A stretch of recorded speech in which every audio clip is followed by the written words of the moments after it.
Good morning, students. We are in the third chapter, reactivity series and electrochemistry. We learned up to the reactivity series in our previous class.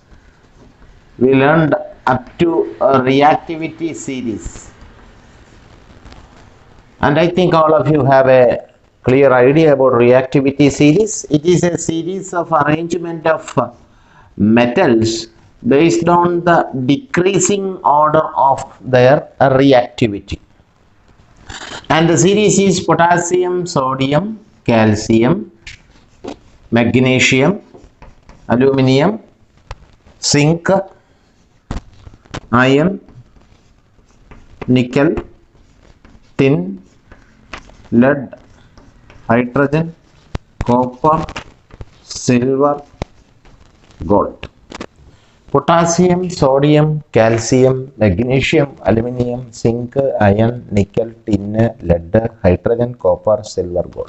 This is the reactivity series, and for convenience we have divided the series into 3 sessions. Potassium, sodium, calcium, magnesium, aluminum, highly reactive metals. Zinc, iron, nickel, tin, lead, moderately reactive metals, and metals coming after hydrogen, copper, silver, gold, least reactive metals. This reactivity series is also called as electropositivity series. Electropositivity. What do you mean by electropositivity?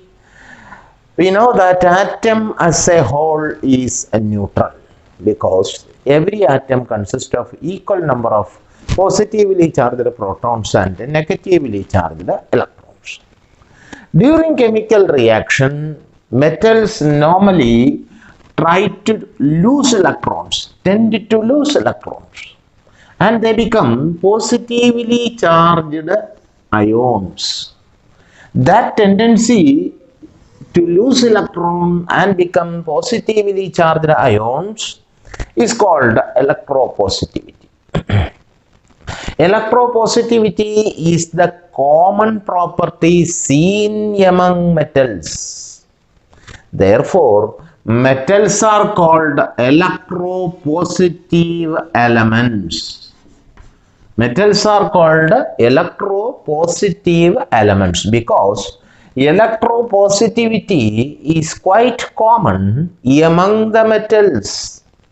It is the very characteristic property of a metal to show electropositivity, and that electropositivity varies from metals to metal. Therefore, a reactivity series can be also called as electropositivity series because it is the decreasing order of reactivity, nothing but the decreasing order of electropositivity. Hence, potassium is more electropositive, or potassium is highly reactive, and gold is least reactive, or gold is the metal with very low electropositivity. Therefore, reactivity series can also be called as electropositivity series. നോക്കാം, നമ്മൾ കഴിഞ്ഞ ക്ലാസ്സിൽ ഈ ചാപ്റ്ററിന്റെ രണ്ടാമത്തെ ക്ലാസ്സാണ്. Reactivity series വരെ നമ്മൾ കഴിഞ്ഞ ദിവസം പഠിച്ചു. Potassium, sodium, calcium, magnesium, aluminium, zinc, iron, nickel, tin, lead, hydrogen, copper, silver, gold. ഇത് കൃത്യമായി കാണാതെ അറിഞ്ഞിരിക്കണം. സിങ്കിന് മേളിലാണോ അയണിന്റെ പൊസിഷൻ, സിങ്കിന് താഴെയാണോ അയണിന്റെ പൊസിഷൻ, ഇതറിഞ്ഞാൽ ഇനി അങ്ങോട്ട് പോകുമ്പോൾ ഇന്ന് നമ്മൾ പഠിക്കാൻ പോകുന്ന അടുത്ത ഘട്ടം എന്ന് പറയുന്നത് ഇവയുടെ സ്ഥാനങ്ങൾ കൃത്യമായി അറിഞ്ഞാൽ മാത്രം ഉത്തരം എഴുതാൻ പറ്റുന്ന ചോദ്യങ്ങളാണ് ഇതുമായി ബന്ധപ്പെട്ട് നമുക്ക് പരീക്ഷയ്ക്കും അറിയേണ്ടതുമായിട്ടുള്ളത്.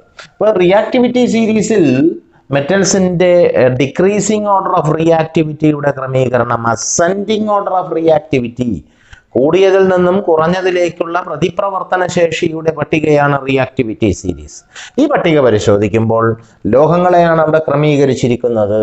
ലോഹങ്ങളുടെ പൊതുവായ സ്വഭാവം എന്ന് പറയുന്നത് ഇലക്ട്രോണുകളെ നഷ്ടപ്പെടുത്തുവാനുള്ള പ്രവണത. ഇലക്ട്രോണുകളെ നഷ്ടപ്പെടുത്തുമ്പോൾ അവ പോസിറ്റീവ് ചാർജുള്ള അയോണുകളായി തീരും. അതുകൊണ്ട് തന്നെ ഇലക്ട്രോ പോസിറ്റിവിറ്റി എന്നതാണ് മെറ്റൽസിന്റെ പൊതുവായ സ്വഭാവമെന്നും അങ്ങനെയാണെങ്കിൽ റിയാക്ടിവിറ്റി സീരീസിനെ നമുക്ക് എന്ത് വിളിക്കാം? ഇലക്ട്രോ പോസിറ്റിവിറ്റി സീരീസ് എന്നും പറയാം. ഇന്ന് അപ്പോൾ ഇത് ഇത്രയും കഴിഞ്ഞ ക്ലാസ്സുമായി ബന്ധപ്പെട്ട കാര്യങ്ങളാണ്. ഇന്നിപ്പോൾ നമുക്ക് പഠിക്കാനുള്ളത് ഡിസ്പ്ലേസ്മെന്റ് റിയാക്ഷൻസ്. ഡിസ്പ്ലേസ്മെന്റ് റിയാക്ഷൻ എന്താണ് ഇവിടെ ഡിസ്പ്ലേസ്മെന്റ് റിയാക്ഷൻ എന്നതുകൊണ്ട് ഉദ്ദേശിക്കുന്നത്? Take A solution of copper sulphate, take A beaker and take A solution of copper sulphate in it. Copper sulfate. You know that copper sulfate is a solution obtained by dissolving copper sulfate crystals in water. ജലത്തിൽ copper സൾഫേറ്റിനെ അലിയിപ്പിക്കുമ്പോൾ ലഭിക്കുന്ന സൊല്യൂഷനാണ് copper sulphate solution. It is a bluish green solution. It is a bluish green solution. Colour ഒന്നിവിടെ ശ്രദ്ധിക്കേണ്ടതായിട്ടുണ്ട്. It is a bluish green solution. പച്ച കലർന്ന നീല നിറത്തിലുള്ള ലായനിയാണ് കോപ്പർ സൾഫേറ്റിനെ വെള്ളത്തിൽ ഡിസോൾവ് ചെയ്യുമ്പോൾ നമുക്ക് കിട്ടുന്നത്. We are familiar with Arrhenius ionic theory. Arrhenius ionic theory. What is Arrhenius ionic theory? He said a solute present in a solution. We know that when we dissolve a solute in a solvent, we obtain a solution. If we dissolve copper sulfate is the solute, water is the solvent, and the solution obtained is copper sulfate solution. Arrhenius said, when we dissolve a solute in a particular solvent to obtain a solution, the solute will never seen as molecule, but we can see the solute as positive and negatively charged ions. The solute present in a solution, not in the form of molecules but in the form of ions. അങ്ങനെയാണെങ്കിൽ നമ്മൾ copper sulphate എന്ന സൊല്യൂട്ടിനെ വെള്ളത്തിൽ dissolve ചെയ്താൽ ലഭിക്കുന്ന copper sulphate സൊല്യൂഷനകത്ത് copper സൾഫേറ്റിന്റെ molecules കാണാൻ കഴിയില്ല. പകരം we can see when we dissolve copper sulfate, we can see Cu2 plus ions and SO4 2 minus ions, and we cannot see the copper sulfate molecules in copper sulfate solution. That's what Arrhenius ionic theory says. Arrhenius എന്ന scientist ഒരു ലായനി ഉണ്ടാക്കുന്നതുമായി ബന്ധപ്പെട്ട് ലായനിയിൽ നമ്മൾ അലിയിക്കുന്ന വസ്തുവിനെ solute എന്നും എന്തിലാണോ അലിയുന്നത് അതിനെ solvent എന്നും പറയും. അപ്പോൾ ഇവിടെ കോപ്പർ സൾഫേറ്റ് എന്ന സൊല്യൂട്ട് വാട്ടർ എന്ന സോൾവെന്റിൽ ഡിസോൾവ് ചെയ്യുമ്പോൾ കോപ്പർ സൾഫേറ്റ് സൊല്യൂഷൻ കിട്ടി എന്നിരിക്കട്ടെ. ആ കോപ്പർ സൾഫേറ്റ് സൊല്യൂഷനകത്ത് നമുക്ക് കോപ്പർ സൾഫേറ്റിന്റെ മോളിക്യൂൾസിനെ കാണാൻ കഴിയില്ല. പ്രത്യുത അവ പോസിറ്റീവ് ചാർജുള്ള Cu2 പ്ലസ് ആയും നെഗറ്റീവ് ചാർജുള്ള SO4 2 മൈനസ് ആയും മാത്രമേ കാണുകയുള്ളൂ. ഇതാണ് അർഹീനിയസ് എന്ന സയന്റിസ്റ്റിന്റെ അയോണിക സിദ്ധാന്തം. ഇതെന്തിനാണ് പറഞ്ഞതെന്ന് ചോദിച്ചാൽ നമ്മൾ ഡിസ്പ്ലേസ്മെന്റ് റിയാക്ഷൻ പഠിക്കാൻ പോവുകയാണല്ലോ. അപ്പോൾ we know that in copper sulfate solution we can see Cu2 plus SO4 2 minus, so many SO4 2 minus and so many, that much number of Cu2 plus SO4 2 minus, SO4 2 minus, Cu2 plus, like that we can see so many uncountable number of copper 2 plus ions and SO4 2 minus ions in a solution of copper sulfate. When we dip a small strip of zinc, when we dip a small strip of zinc in this solution, and when we keep it undisturbed for a couple of minutes, we can see that the portion of zinc strip inside the solution can displace copper metal from this copper sulfate solution because zinc is more electropositive than copper. ശ്രദ്ധിക്കൂ, നമ്മൾ copper sulphate solution അകത്ത് copper സൾഫേറ്റിന്റെ molecules കാണില്ല എന്നും Cu2 plus അയോൺസും SO4 2 minus അയോൺസുമാണ് കാണുക എന്നും ഞാൻ പറഞ്ഞു. അതിലേക്ക് സിങ്കിന്റെ ഒരു ചെറിയ തകിട് താഴ്ത്തി വെക്കുന്നു. കുറച്ച് സമയം നമ്മൾ അനക്കാതെ വെച്ച് കഴിഞ്ഞാൽ ഈ എത്രമാത്രം ഈ ലായനിക്കകത്ത് സിങ്ക് തകിട് മുങ്ങിയിരുന്നുവോ അത്രയും പ്രദേശത്ത് ഉള്ള സിങ്ക് കോപ്പർ സൾഫേറ്റിൽ നിന്നും കോപ്പർ മെറ്റലിനെ ആഗിരണം ചെയ്ത് വലിച്ചെടുത്ത് അതിൽ പറ്റിപ്പിടിച്ചിരിക്കുന്നതായി കാണാം. അപ്പൊ ഇവിടെ എന്ത് സംഭവിച്ചു? Zinc displaces copper from copper sulfate solution. When we keep it for a long time, we can see the color, the bluish green color of copper sulfates fades. കുറച്ചു നേരം, ഒരുപാട് നേരം നമ്മൾ അനക്കാതെ വെച്ചിരിക്കുകയാണെങ്കിൽ ഈ Cu2+ പരമാവധി സിങ്ക് വലിച്ചെടുക്കുകയും അത് Cu ആയി discharge ചെയ്ത് സിങ്ക് തകിടിൽ പറ്റിപ്പിടിക്കുകയും ഇതിനകത്തുള്ള Cu2+ അളവ് കുറയുന്നതിനനുസരിച്ച് ലായനിയുടെ ബ്ലൂയിഷ് ഗ്രീൻ കളർ കുറച്ച് മങ്ങി തെളിഞ്ഞു വരികയും ചെയ്യും. One metal can displace another metal from its corresponding solution provided the metal which can displace should possess high reactivity, high electropositivity than the metal in the solution. അപ്പോൾ ലായനിയിലുള്ള ലോഹത്തേക്കാൾ നമ്മൾ താഴ്ത്തി വെക്കുന്ന ലോഹത്തിന് ഇലക്ട്രോപോസിറ്റിവിറ്റി കൂടുതലാണെങ്കിൽ ആ താഴ്ത്തി വെച്ച മെറ്റൽ ലായനിയിൽ നിന്നും ആ മെറ്റലിനെ ഡിസ്പ്ലേസ് ചെയ്യും. ഇനി ഇവിടെ നടക്കുന്ന റിയാക്ഷൻ എന്താണെന്ന് നമുക്ക് പരിശോധിക്കാം. സിങ്കുമായിട്ടുള്ള റിയാക്ഷൻ എന്താണെന്ന് നമുക്ക് നോക്കാം. We kept zinc metal at the very beginning without any charge, and we used a solution of copper sulfate which consists of Cu2+ ions and SO4 2- ions. These are all the available knowledge regarding this experiment. We have zinc which is in the neutral stage, and we have a solution of copper sulfate which consists of Cu2+ ions and SO4 2- ions. This is what the chemical setup at the very beginning of this experiment. ഈ പ്രവർത്തനത്തിന്റെ തുടക്കത്തിൽ നമ്മൾ പരിശോധിക്കുമ്പോൾ അവിടെ ആരൊക്കെയുണ്ട്?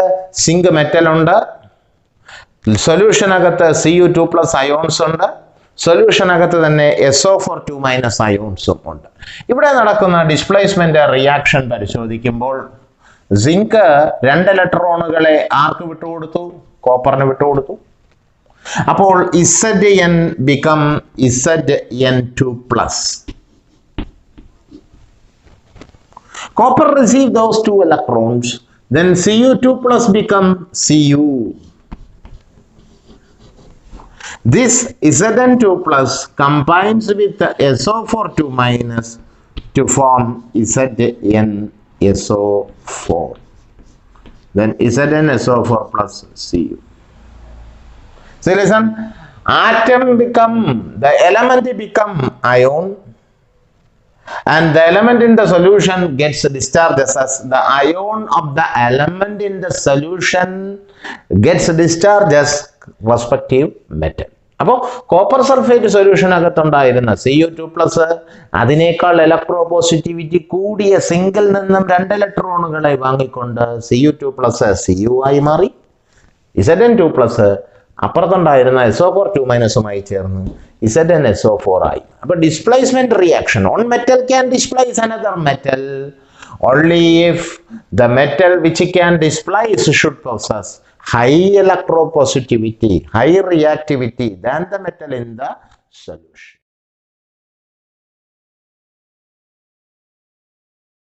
So here I have drawn a set of pictures of arrangement of metals in different solutions. വ്യത്യസ്ത ലോഹങ്ങളുടെ ലായനികൾ test ട്യൂബുകളിൽ എടുത്തിട്ടുണ്ട്. അവയിൽ ഓരോന്നിലും ചില ലോഹങ്ങളുടെ സ്ട്രിപ്പുകൾ, തകിടുകൾ താഴ്ത്തി വെച്ചിട്ടുണ്ട്. In the first test tube we know that we have a solution of copper sulfate and a strip or a rod of magnesium is dipped in it. In the second test tube also copper sulfate solution, but the metal dipped is silver. Third test tube is a solution of zinc sulfate which is dipped with a magnesium rod. The fourth test tube consists of silver nitrate and magnesium rod is dipped in it. And the fifth test tube is filled with magnesium sulfate and is dipped with a copper strip or a copper rod. അപ്പോൾ 5 test ട്യൂബുകളിലായി ഒരു ക്രമീകരണം ലോഹങ്ങളുടെ displacement റിയാക്ഷനെ compare ചെയ്യാനായി താരതമ്യം ചെയ്യാനുള്ള ഒരു അവസരമാണിത്. ഒന്നാമത്തെ ടെസ്റ്റ് ട്യൂബിൽ മെഗ്നീഷ്യം തകിട് കോപ്പർ സൾഫേറ്റിൽ മുക്കി വെച്ചിരിക്കുന്നു. We have copper sulfate solution in the test tube. Magnesium rod is dipped in or magnesium strip is dipped in. Magnesium ribbon എന്നാണ് പറയുന്നത്. നമ്മൾ കഴിഞ്ഞ ക്ലാസ്സിൽ ആ എക്സ്പെരിമെന്റിൽ ഞാൻ കാണിച്ചു തന്നല്ലോ. രണ്ടാമത്തെ ടെസ്റ്റ് ട്യൂബിലും കോപ്പർ സൾഫേറ്റ് തന്നെയാണ്, പക്ഷെ ലോഹം വേറെ, സിൽവർ. മൂന്നാമത്തെ ടെസ്റ്റ് ട്യൂബിൽ സിങ്ക് സൾഫേറ്റ് ഉണ്ട്, അതിനകത്ത് മെഗ്നീഷ്യം റോഡാണ് മുക്കി വെച്ചിരിക്കുന്നത്. നാലാമത്തേതിൽ സിൽവർ നൈട്രേറ്റ്, അതിലും മെഗ്നീഷ്യം റോഡാണ്. മെഗ്നീഷ്യം സൾഫേറ്റ് സൊല്യൂഷൻ അഞ്ചാമത്തെ ടെസ്റ്റ് ട്യൂബിൽ എടുത്തിട്ടുണ്ട്, അതിനകത്ത് കോപ്പർ റോഡാണ് ഡിപ്പ് ചെയ്ത് വെച്ചിട്ടുള്ളത്. Now we have to examine whether displacement occur or not in these test tubes. ഈ തന്നിരിക്കുന്ന അറേഞ്ച്മെന്റുകളിൽ എവിടെയെല്ലാം ഡിസ്പ്ലേസ്മെന്റ് നടക്കും, എന്തുകൊണ്ട്? Take the first test tube. The metal in the solution is copper. The metal dipped is magnesium. Go to electrochemical series or reactivity series. Potassium, sodium, calcium, magnesium. So we have magnesium in the fourth position. What about the position of copper? Copper is after hydrogen. It is at the very lower level in the reactivity series. Therefore, highly reactive magnesium can displace copper, which is least reactive or which is less reactive than magnesium, from a solution of copper sulfate. അപ്പോൾ copper സൾഫേറ്റിലുള്ള കോപ്പറിനേക്കാൾ reactivity electro chemical സീരീസിൽ ഉയർന്ന സ്ഥാനമുള്ള, ഉയർന്ന electro പോസിറ്റിവിറ്റിയുള്ള, ഉയർന്ന റിയാക്ടിവിറ്റിയുള്ള മെഗ്നീഷ്യത്തിന് copper സൾഫേറ്റിൽ നിന്നും കോപ്പറിനെ displace ചെയ്യാൻ സാധിച്ചു. What about the second test tube? Here also we have copper sulfate solution. The metal related to that solution is copper. The rod dipped is silver. What about the position of silver? Silver comes after copper. Therefore, silver is a metal with less electropositivity than copper. കോപ്പറിനേക്കാൾ electropositivity കുറഞ്ഞവനാണ് silver. കാരണം കോപ്പറിന് താഴെയാണ് സിൽവറിന്റെ position. Therefore, silver cannot displace copper because copper is more electropositive. If the metal in the solution is more electropositive than the metal dipped, then no displacement occur. അപ്പോൾ മുക്കി വച്ചിരിക്കുന്ന ലോഹം ലായിനിയിലുള്ള ലോഹത്തിനേക്കാൾ താണ ഇലക്ട്രോപോസിറ്റിവിറ്റി ഉള്ളവനാണെങ്കിൽ അതിന് ഈ മെറ്റലിന് ഒരിക്കലും ലോഹത്തെ ലായിനിയിൽ നിന്ന് ഡിസ്പ്ലേസ് ചെയ്യുക സാധ്യമല്ല. Therefore, no displacement takes place in the second test tube. What about the third test tube? The metal here is magnesium. The metal in the solution is zinc, potassium, sodium, calcium, magnesium, aluminium, zinc. അവിടെയാണ് ഞാൻ പറഞ്ഞത് reactivity series നമ്മൾ കാണാതെ അറിയണം, എങ്കിലേ പെട്ടെന്ന് ഉത്തരം പറയാൻ പറ്റും. അപ്പോൾ potassium, sodium, calcium, magnesium, aluminium, zinc. അപ്പം മെഗ്നീഷ്യം കഴിഞ്ഞ് അലുമിനിയത്തിന്റെ താഴെയാണ് സിങ്ക്. അതുകൊണ്ട് സിങ്കിനെ മെഗ്നീഷ്യത്തിനെ ഡിസ്പ്ലേസ് ചെയ്യാൻ സാധിക്കും. What about the fourth test tube? Here potassium, sodium, calcium, magnesium, aluminum, zinc, iron, nickel, tin, lead, hydrogen, copper, silver. Very low electropositivity. Therefore, magnesium can displace silver from silver nitrate solution. What about the fifth test tube? In the fifth test tube, the metal in the solution is magnesium, which is a highly reactive metal, but the metal dipped is copper. Copper is less electropositive than magnesium. Therefore, copper cannot displace magnesium from magnesium sulfate solution. Therefore, when we confront with a question regarding the displacement of metals, We should know the reactivity series. Then only we can answer this type of question correctly. Therefore, in this experiment, there are 5 solutions in 5 different test tubes. 5 metals are dipped in it. When we examine each and every test tube, we can answer by considering the series. If the metal dipped is more electropositive, then displacement occur. Here, magnesium is more electropositive than copper, therefore displacement takes place. Silver is less electropositive than copper, no displacement takes place. Magnesium is more electropositive than zinc, displacement occur. Silver is less electropositive, or magnesium is more electropositive than silver, therefore displacement takes place.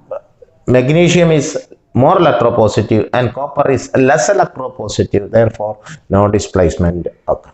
Then what about take a solution of zinc sulfate in a test tube. We have a solution of zinc sulfate in a test tube, and if we dip a zinc rod or a zinc strip, will displacement occur or not? Zinc sulfate solutionil zinc തന്നെ dip ചെയ്തു, displacement നടക്കില്ല. കാരണം എന്താണ്? ഇതിനകത്തുള്ള സിങ്കിന്റെ ഇലക്ട്രോപോസിറ്റിവിറ്റിയും dip ചെയ്തിരിക്കുന്ന സിങ്കിന്റെ ഇലക്ട്രോപോസിറ്റിവിറ്റിയും ഈക്വൽ ആണ്. ഡിപ്പ് ചെയ്യുന്നവന് ഇലക്ട്രോപോസിറ്റിവിറ്റി കൂടുതലുണ്ടെങ്കിലേ സൊല്യൂഷനകത്തുനിന്ന് ഡിസ്പ്ലേസ്മെന്റ് നടക്കുകയുള്ളൂ. Therefore, when we examine displacement reaction, ഇതറിഞ്ഞാലേ നമുക്ക് അടുത്ത ഇലക്ട്രോകെമിസ്ട്രിയിലോട്ട് കടക്കാൻ പറ്റും. ഇലക്ട്രോകെമിക്കൽ സെൽസിലോട്ട് നമുക്ക് കടക്കണമെങ്കിൽ റിയാക്ടിവിറ്റിയുടെ ഒരു കറക്റ്റ് കമ്പാരിസണും റിയാക്ടിവിറ്റി സീരീസ് അല്ലെങ്കിൽ ഇലക്ട്രോകെമിക്കൽ സീരീസ് അല്ലെങ്കിൽ ഇലക്ട്രോപോസിറ്റിവിറ്റി സീരീസിലെ ഓരോ മെറ്റലിൻ്റെയും പൊസിഷൻ ആർക്ക് താഴെ ആർക്ക് മേളിൽ എന്നുള്ളത് അറിയണം. അപ്പോൾ ഇവിടെ റിയാക്ടിവിറ്റിയുടെ ഡിസ്പ്ലേസ്മെന്റ് ടെസ്റ്റുകൾ നമ്മൾ കണ്ടു.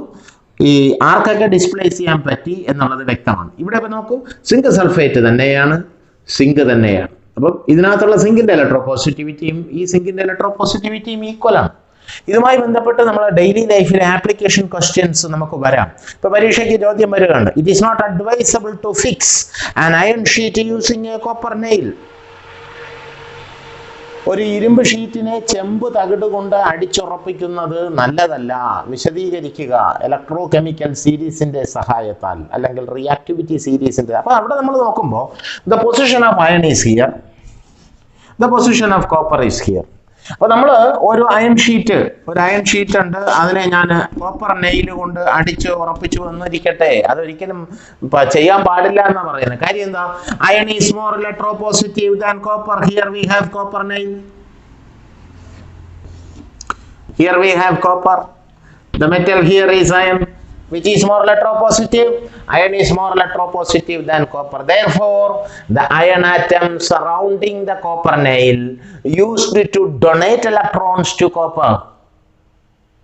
അപ്പോൾ സ്വാഭാവികമായും ഇലക്ട്രോപോസിറ്റിവിറ്റി കൂടിയ അയൺ, ഇലക്ട്രോപോസിറ്റിവിറ്റി കുറഞ്ഞ കോപ്പറിന്റെ Cu2+ അയോൺസ്, അവിടെ മോയ്സ്ചർ, വെള്ളം, മഴ ഒക്കെ ഉള്ളപ്പോഴും അവിടെ Cu2+ അയോൺസ് ഡെവലപ്പ് ചെയ്യും. ആ Cu2+ അയോൺസ് അയൺ ഷീറ്റിൽ നിന്നും ഇലക്ട്രോൺസ് വാങ്ങും. അങ്ങനെയാണെങ്കിൽ നമ്മൾ ഇരുമ്പ് ഷീറ്റിനെ ചെമ്പാണി കൊണ്ടാണ് ഉറപ്പിക്കുന്നത് എങ്കിൽ ആ ചെമ്പാണിയുടെ ചുറ്റുമുള്ള ഇരുമ്പ് വളരെ പെട്ടെന്ന് കൊറോഡ് ചെയ്തു പോകും, ദ്രവിച്ചു പോകും. അത് പിന്നെ ഷീറ്റ് അവിടെ ഇരിക്കത്തില്ലല്ലോ. ഇതേപടി മറ്റൊരു ചോദ്യം വരും. The iron tanks to store petrol and diesel in petrol pumps are buried under the earth, which are connected or which are embedded with which are embedded with a magnesium rod or zinc rod, or which are connected with a magnesium rod or zinc rod. It is to protect the iron tank. അപ്പം മണ്ണിനടിയിലുള്ള petrol, മണ്ണെണ്ണയൊക്കെ സൂക്ഷിക്കുന്ന വലിയ petrol പമ്പുകളിൽ വലിയ huge ടാങ്കുകൾ മണ്ണിനടിയിൽ ഇട്ടിട്ടുണ്ട്. അതെല്ലാം ഇരുമ്പ് കൊണ്ട് ഉണ്ടാക്കിയ ടാങ്കുകളാണ്. ആ ടാങ്കിനെ പ്രൊട്ടക്ട് ചെയ്യാൻ അതിനേക്കാൾ ഇലക്ട്രോപോസിറ്റിവിറ്റി കൂടിയ സിങ്കിന്റെ തകിടുകളോ മെഗ്നീഷ്യത്തിന്റെ റോഡുകളോ ഒക്കെ അതിൽ ഫിക്സ് ചെയ്തിരിക്കും. അല്ലെങ്കിൽ അതിനെ തൊട്ടടുത്ത് വെച്ചിട്ട് ചെമ്പ് കമ്പി കൊണ്ടോ മെഗ്നീഷ്യത്തിന്റെ തന്നെ കമ്പി കൊണ്ടോ കണക്ട് ചെയ്തിരിക്കും. അപ്പൊ ഇലക്ട്രോപോസിറ്റിവിറ്റി കൂടിയവൻ ഇവനുമായി കണക്റ്റായി എടുക്കുമ്പോൾ ആരെങ്കിലും റിയാക്ട് ചെയ്യാൻ വരുമ്പോൾ ഇലക്ട്രോപോസിറ്റിവിറ്റി കൂടിയ സിങ്കോ മെഗ്നീഷ്യമോ ഒക്കെ ഇലക്ട്രോൺസ് കൊടുത്തുള്ളൂ, റിയാക്ട് ചെയ്തുകൊള്ളും. അപ്പൊ അത്രയും സമയം ആര് പ്രൊട്ടക്ട് ചെയ്യപ്പെടും? അയൺ ടാങ്ക് പ്രൊട്ടക്ട് ചെയ്യപ്പെടും. ഇനി അടുത്ത ക്ലാസ്സിൽ നമ്മൾ ഇലക്ട്രോ കെമിക്കൽ ഇലക്ട്രോ കെമിസ്ട്രിയുടെ ഭാഗമായി ഇലക്ട്രോ കെമിക്കൽ സെൽസിനെ കുറിച്ച് നമ്മൾ അടുത്ത ക്ലാസ്സിൽ പഠിക്കും. Thank you very much.